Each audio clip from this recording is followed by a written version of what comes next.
Hello everyone, सबैलाई नमस्कार।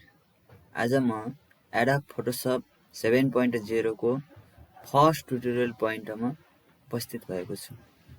आज म तपाईहरुलाई एडोब फोटोसपमा कसरी पासपोर्ट साइजको फोटो बनाउने भनेर सिकाउँदै छु।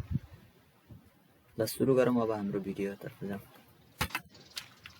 सबैभन्दा पहिला एडोब फोटोसप खोल्नु पर्यो हामीले। हाम्रो एडोब फोटोसप खुलिसकेको छ। यसमा हामीले पासपोर्ट साइजको फोटो बनाउनलाई पहिला फोटो लिनु पर्यो। यसको लागि हामी फाइलमा गएर ओपन गर्दा पनि हुन्छ। यहाँ बीचमा खाली ठाउँमा डबल क्लिक गर्यो भने पनि खुल्ने गर्छ। हामी यहाँबाट एउटा फोटो लिँदै छौं।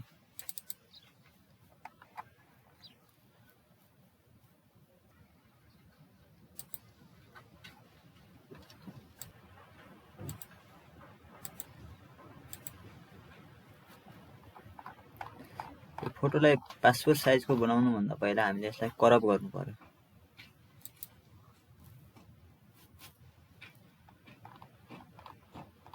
क्रप गर्नलाई हामीले पासपोर्ट साइजको साइज लिन सक्छौं। 1.3 इन्च र 1.1 वाइड 1.1 हाइट 1.3 इन्च खेर क्रप गर्न सक्छौं। आफूलाई चाहिए अनुसार क्रप गर्नुहोस्। यसरी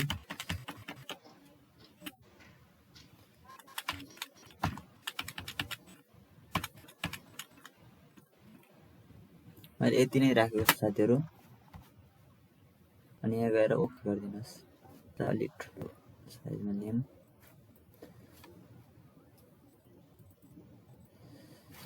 यसलाई हामीले हल्का एडिट गरौँ। यसको हल्का लेभल बढाइदिउँ।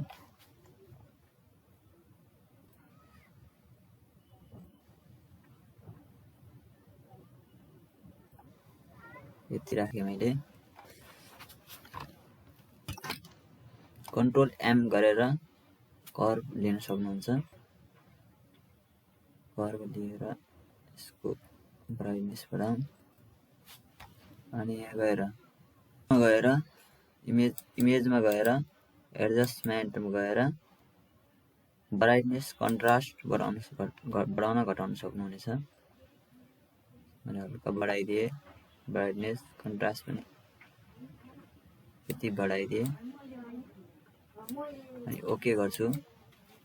यसलाई हामीले पासपोर्ट साइज बनाउन पासपोर्ट साइज फोटो त बनेको छ। अब यसलाई धेरै फोटोहरु निकाल्नको लागि हामीले सबैभन्दा पहिला पेपर लिनु पर्यो। कन्ट्रोल एन गर्नुहोस् अनि आउँछ यहाँ कति साइजको पेपरमा बनाउने हो त फोटो राख्ने हो त त्यो चुज गर्नुहोस्। म चाहिँ 4x6 को पेपर ल्याएको छु अनि ब्याकग्राउन्ड कस्तो राख्ने व्हाइट राखिदिएको छु अनि ओके गर्दै छु।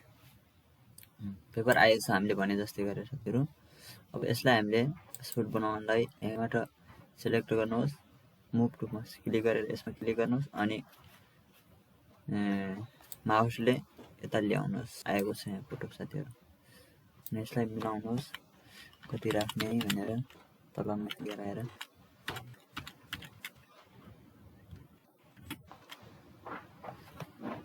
अनि यसैलाई हामीले डुप्लिकेट गर्न सक्छौं साथीहरु। अल्ट्रा शिफ्ट गरेर कपी हुन्छ, त्यही डुप्लिकेट हुन्छ। फेरि अर्को यस्तै गरेर मैले दिएको छु।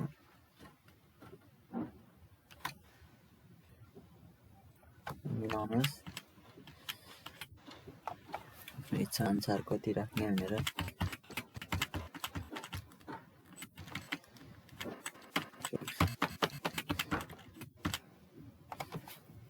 अटो सिलेक्ट हुने चेक भइसकेको छ। यसमा सिलेक्ट गर्नु मिलाएर सहीसँग राख्न सक्नुहुन्छ।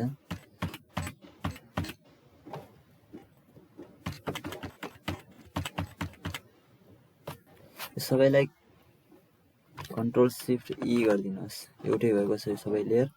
अब फेरि अल्ट्रा र शिफ्ट दाब्नुहोस् र माउसले ड्र्याग गर्नुहोस्। अनि फेरि आएको छ। फेरि अल्ट्रा शिफ्ट दाब्नुहोस् र ड्र्याग गर्नुहोस्। छोड्दिनुहोस् अनि फेरि अल्ट्रा शिफ्ट दाब्नुहोस् ड्र्याग गर्नुहोस्। यसलाई मिलाएर साथीहरु अनि यसलाई फाइलमा गएर जेपीजीमा सेभ गर्न पनि सक्नुहुन्छ तपाईहरुले। अनि यही एडोब फोटोसपकै फाइलमा पनि सेभ गर्न सक्नुहुन्छ। यसलाई फेरि एडिट गर्ने हो भने फोटोसपकै फाइलमा सेभ गर्नु होला, नत्र भने प्रिन्ट गर्ने हो जेपीजी फाइलमा निकाल्नु छ भने जेपीजीमै गरिदिनु होला। यहाँ सेभ एजमा जानु होला अनि यहाँ आउँछ फाइल कुन टाइपको फाइलमा फर्मेटमा सेभ गर्ने हो त भनेर तपाईले चुज गर्न सक्नुहुन्छ। मैले चाहिँ यसलाई जेपीजीमा सेभ गरे अनि यहाँ नाम दिनुहोस्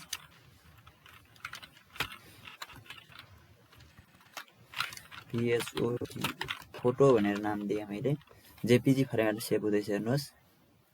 यसको ठाउँमा सेभ गरेको छु मैले, सेभ गर्छु अनि यस्तो मागेको छ ओके गरिदिनुहोस्। यसरी तपाईको फोटो जेपीजी फर्मेटमा सेभ गर्न सक्नुहुन्छ। यसरी बनेको छ फोटो हेर्नुहोस् पासपोर्ट साइजको। अब तपाईले आफ्नो इच्छाअनुसार प्रिन्ट गर्न सक्नुहुन्छ। हस् त साथीहरु, आजलाई यो भिडियो यति नै। अर्को भिडियो ल्याएर म फेरि पनि आउनेछु। नमस्कार।